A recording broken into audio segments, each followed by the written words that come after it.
Вот такой юбилей вообще, ну, наверное, тост притчи, Жаке. Значит, однажды по Тишаху приходят 3 сына и говорят: вот, отец умер, отец завещал нам 3 братьям 17 прекрасных кобылиц. Старшему он обещал половину, завещал, среднему 6-ю часть, а самому младшему 9-ю.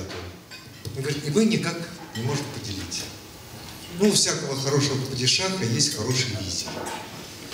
Он зовет визиря, а визирем в данном случае, Жаке, вот это твоя первая, наверное, великая черта, это твоя мудрость.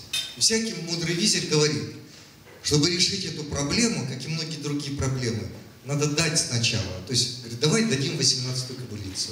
Тогда старший получит 9, средний получит 6, а младший получит 2. И опять 17. И назад забираем кобылицу. Вот в жизни, наверное, у тебя так и было. Ты всегда, прежде чем что-то делать, твоя душа, она открытая. Человек очень симпатичный и скромный. И ты всегда, наверное, в жизни больше давал, чем брал. И, наверное, это особенность черты характера. Она, наверное, идет и от генов.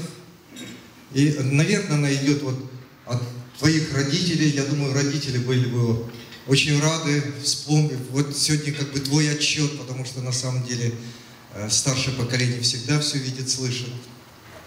И вот эта 18-я кобылица, она на самом деле та самая палочка-выручалочка, которую ты воспитывал и в своей семье. Вот Сакен, он как раз учится многому у тебя, он человек очень спокойный, выдержанный. Сначала все выслушает, наверное, взвесит, а потом только принимает решение. А тост мой очень простой. Зор денсаулық, күміс күлкі. И әр туысқан, қасында отырған, осы жерде жоқ болған, бәрі туысқан аман сау болсын. Ой, бәрекет. Ура!